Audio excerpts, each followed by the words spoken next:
Seawolves fans, it's time for the William T. Spaeder Series preview. Greg Gagne alongside my broadcast partner Sam Lebowitz, and we have made it. It's the final homestand of the 2023 season, and it all starts tonight as the Seawolves take on the Richmond Flying Squirrels in Game 1 of a 6-game series here at UPMC Park. Let's first dive into the past week on the road as the Seawolves went to Somerset.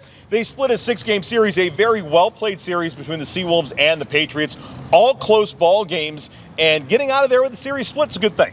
Absolutely, that's certainly a positive to take away from that series for the Seawolves. Very prospect-laden team down in New Jersey still. Best record in all of AA, not even just the Eastern League this season. They've been really good this year, and the Seawolves played them extremely tight all week long. Every game in that series was decided by 3 runs or fewer. 3 games went to extra innings. We had the longest game the Seawolves have played all season on Friday night in 11 innings. And the Seawolves walked out of there with 3 wins. And a lot of positives to take away from that week. Even on Sunday when they fell down 7-0, they still made that a ball game and only lost by 3 runs. Certainly some positives. And if indeed that is the finals matchup again this year, and that's within the realm of possibility, that's 2 of the 4 playoff teams this season, it should be good baseball again. Yeah, and there's always what's that old saying, if the nuts were candies and butts or whatever. Right. So, but when you take that approach and you look at this past week, Erie very easily could have won 5 of those 6 games. And I think that really says something about this team that has had somewhat of a depleted roster in the second half.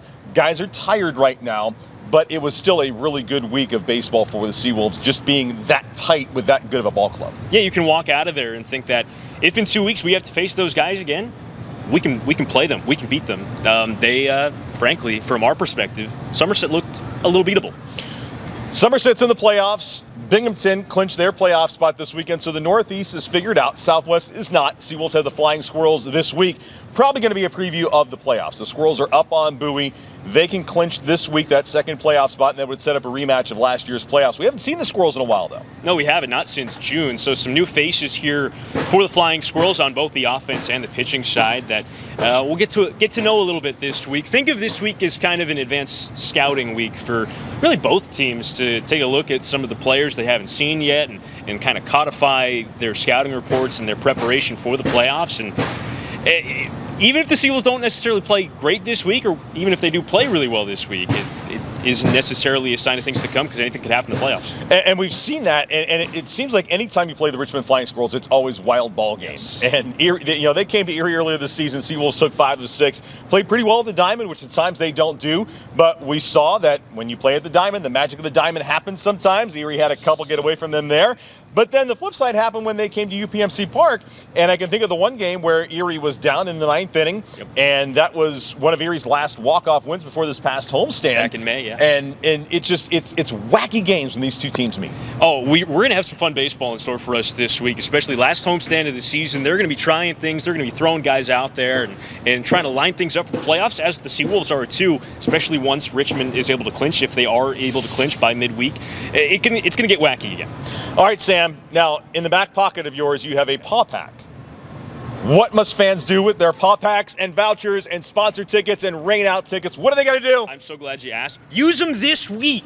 Use them this week. They are not going to be eligible to redeem in the playoffs. You got 6 regular season home games left starting tonight. If you have vouchers, paw packs, anything that you can redeem for tickets, use them this week. Come out to the ballpark and see the Seawolves get ready for the playoffs. It is Fan Appreciation Week, and tonight is Kids Cheer for free, so kids 12 and younger can get a free ticket with the purchase of a regularly priced adult ticket. Winning Wednesday on Wednesday night. If the Seawolves win, all fans in attendance can redeem tickets from Wednesday to any of the 4 remaining regular season home games. $2 Thursday on Thursday. It's also Obscure Jersey Night. Yes, should be a fun one. Can't wait to see what you guys pull out for that. What are you going to wear? I'm still figuring that out. I might have to get a mail order in real quick. Okay. I've got some options. Don't worry. Obscure Jersey Night. We'll talk about it on the broadcast. We will talk about it on the broadcast, so tune in tonight. But Obscure Jersey Night, wear the most obscure jersey in your closet because you could win a prize by doing so. Friday is the final fireworks show of the season. It's also a Copa de la Diversión night as the Seawolves will play as the Piñatas for the final time this season. Saturday, the first 1,000 fans get a Seawolves lightweight hoodie, thanks to Tony and Guy. That's the first 1,000 fans on Fan Appreciation Night. It's also Cricket Wireless Fan Appreciation, over $5,000 in prizes given away. And then on Sunday, we wrap up the final homestand and the final game of the regular season at 1:35. It's the Seawolves and the Flying Squirrels, and it all starts tonight here at UPMC Park. William T. Spaeder is a comprehensive mechanical contractor that does work in plumbing, HVAC, fire protection, process piping, and water treatment.